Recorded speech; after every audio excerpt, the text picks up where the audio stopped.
How did a young businessman, entrusted with billions of kronor meant for retirement, end up stealing them? This was not robbery with masks or guns.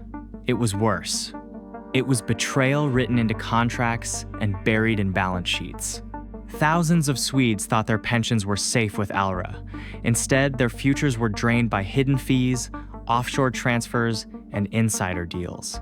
At the center stood a man, indulging in a life of luxury, Ferraris, private helicopters, and endless wealth. This is the story of Alexander Ernstberger. Pengar kommer, pengar går. Hey, I'm Richard. If you're new here, I cover crime stories, from Russian agents to multi-million-dollar medical scams. If that's your thing, make sure to subscribe. But now, let's get into today's story. In the late 2000s, Ernstberger was a young student with big ambition. He saw opportunity in the Swedish premium pension system called PPM. The program allowed citizens to place a slice of their state pension into private funds. It was meant to give savers more freedom and better returns. But most people found the system complicated. They did not understand funds, trading, or fees. That confusion opened a door. And into that door stepped a man who promised to help, but ended up taking far more than anyone imagined. In 2008, Ernstberger co-founded Svensk Fondservice. Later, it was renamed Allra. The pitch was simple: let us take care of your pension. Allra promised to handle the paperwork, pick the funds, and deliver better results. To savers, it sounded safe. The system was official. The company looked professional. The founder was young, polished, and confident. Why not trust him? Growth was explosive. By 2016, Allra managed nearly 20 billion kronor for more than 180,000 Swedes, which equals more than $2.1 billion. The media praised Ernstberger as a genius. He won awards like Young Entrepreneur of the Year. Politicians and respected professionals joined Allra's board. Among them was Thomas Bodström, a former Minister of Justice.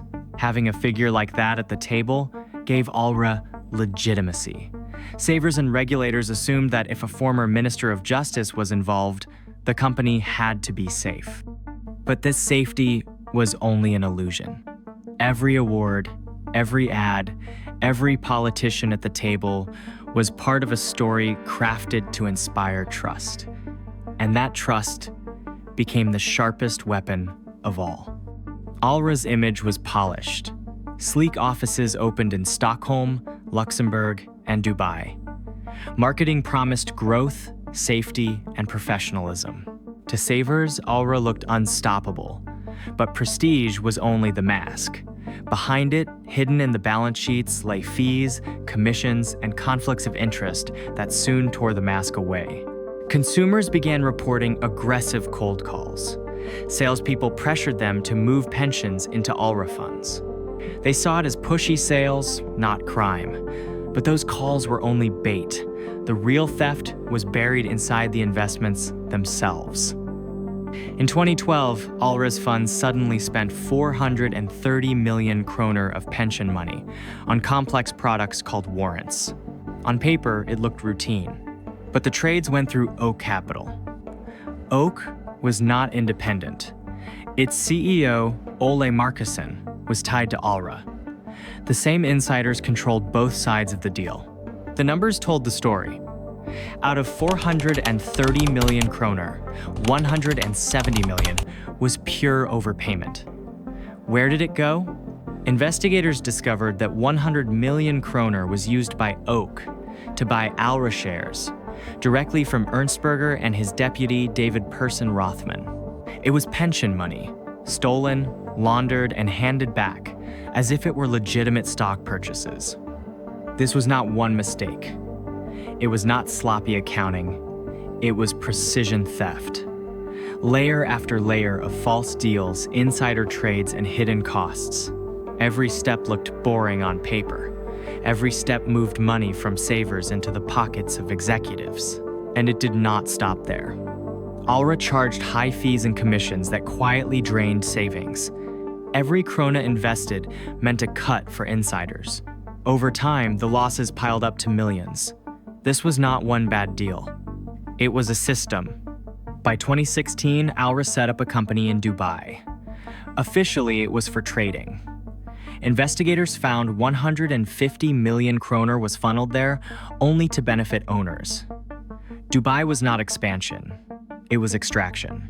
A channel to move pension money straight into private hands. And the pattern spread. Regulators uncovered mismanagement across funds.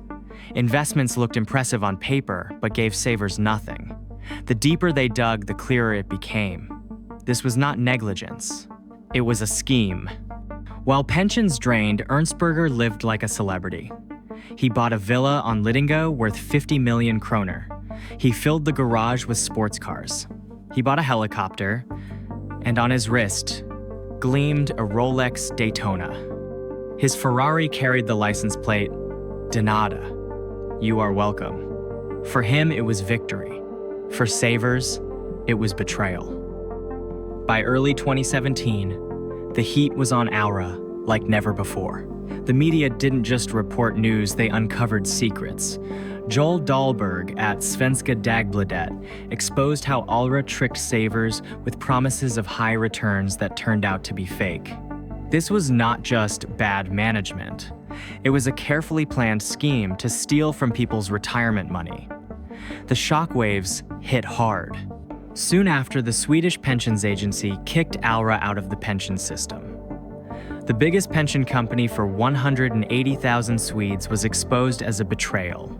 The question arose: how did they get away with it for so long? And how deep did the lies run?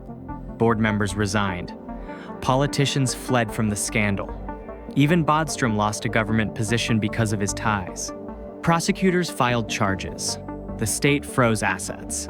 Villas, cars, and boats were seized before more money could vanish abroad. But freezing assets was only the beginning. The real fight was about to unfold inside the courtroom, and the first verdict stunned the nation.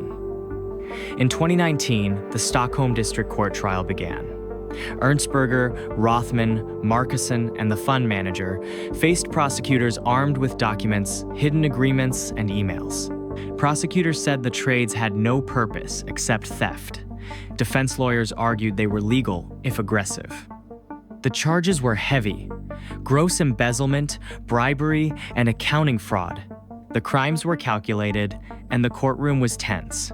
Each witness, each email, and each cross-examination peeled the mask away. But in the end, the judges had the final word. The district court stunned everyone. Against all expectations, it acquitted all 4 men. The judges said the deals were strange, maybe even unfair, but not proven crimes. Ernstberger walked free. Cameras caught his faint smile. For him, it looked like victory. For the public, it looked like justice had failed. But prosecutors refused to stop. They appealed. The case went to the Svea Court of Appeal. And this time, the verdict flipped the story on its head: guilty. On every count, the judges ruled the trades and stock deals were connected. They were carefully designed to enrich insiders while savers paid the price. The mask was gone. The sentences were announced. They were heavy and final. Alexander Ernstberger was sent to prison for 6 years and banned from business for 10 years. His deputy Rothman got 5 years and Markusson 5 years. The fund manager got 4 years. On top of prison time, they were ordered to repay 170 million kroner plus interest. The empire was broken. The men who once sat on top of Swedish finance now faced years behind bars. Authorities seized what they could. Ernstberger's villa sold for 92 million kroner. Cars, boats, and luxury assets were taken. Abroad, Allra's assets were pursued. In the end, about 95 million kroner was returned to savers. It did not erase the losses, but it was something. Inside prison, Ernstberger never admitted guilt. He claimed the trial was political. He insisted he was innocent. But the verdict and the evidence said otherwise. In 2025, after 4 years, he walked out on parole. No longer a prodigy. Now, a symbol of betrayal. Hey, YouTube thinks you'd like this one.